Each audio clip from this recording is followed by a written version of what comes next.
L'outil d'ombrage peut être utilisé pour la reconstruction 3D de compression épigraphique, d'inscription, de couvrage en papier, de sceaux de sur et d'autres objets plats qui ont été inscrits ou gaufrés. Pour démarrer un nouveau projet, cliquez sur le menu Projet, puis sur New.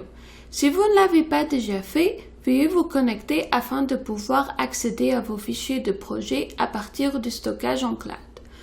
Vous pourrez peut-être vous connecter à l'aide des informations d'identification de votre institution si ils ont abonné à l'un des fournisseurs d'authentification disponibles. Par exemple, j'utiliserai mes informations d'identification de l'Université de Floride via l'authentification de Google. Je vais maintenant créer un nouveau projet et le nommer Demo Squeeze. Je clique sur Save et nous pouvons maintenant accéder à l'interface principale du Shape from Shadon Tool. Tout d'abord, nous devons importer quelques images dans notre projet. Cela peut être fait à partir du menu Image, Import Images. Pour cette démo, j'utiliserai deux scans du projet eStampage de l'Université de Lyon 2 en France. J'ai enregistré ces images dans un dossier séparé sur mon ordinateur. Je peux donc simplement faire glisser et déposer le dossier dans My Images. Comme vous pouvez le voir, les deux images ont maintenant été téléchargées avant que je puisse sélectionner la première et cliquer sur Ouvrir. Ensuite, je reviendrai et importerai également la deuxième image. Ces deux images sont des scans de la même compression à partir de deux directions d'éclairage différentes. Pour chaque image, nous pouvons définir la direction d'éclairage appropriée en sélectionnant l'image dans le panneau de gauche, puis en sélectionnant la direction d'éclairage correspondante dans la liste déroulante. Dans la première image, je vois que la lumière vient de la droite à gauche. Et dans la deuxième image, la lumière vient de bas au haut. L'étape suivante consiste à aligner les deux images en cliquant sur l'onglet Registration. Nous pouvons d'abord définir quelques marqueurs à des emplacements facilement identifiables sur les deux images. Par exemple, je veux créer 4 marqueurs dans chaque coin de la compression. Chaque marqueur peut être déplacé et redimensionné pour couvrir facilement la zone souhaitée.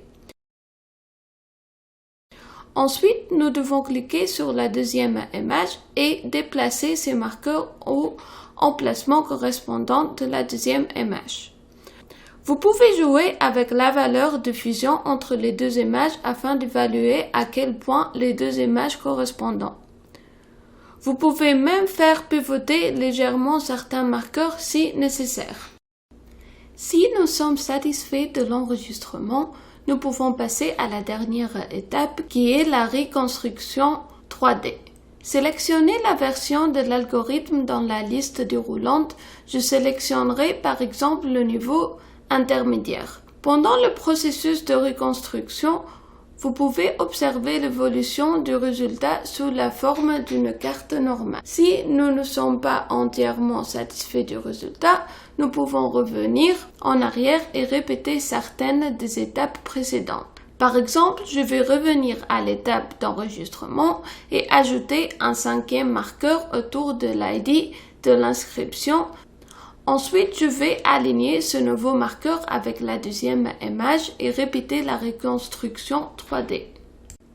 À la fin, vous pouvez enregistrer et afficher les résultats. Vous pouvez faire glisser la souris pour allumer l'inscription. D'autres options de visualisation sont également disponibles dans la barre d'outils. Vous pouvez partager les résultats depuis le menu Projet, puis Share. Le lien d'intégration peut être utilisé pour intégrer les résultats dans l'autre base de données et outils d'archivage. Vous pouvez également afficher et partager les données d'entrée ou de sortie correspondantes de ce projet via le menu Data. Par exemple, je vais ouvrir et télécharger la carte des auteurs de ce quiz afin de l'inclure dans une publication académique. Vous trouvez plus d'informations sur cet outil dans le menu About, y compris notre document technique, le code de source et des informations sur la matière de citation. Merci d'avoir regardé.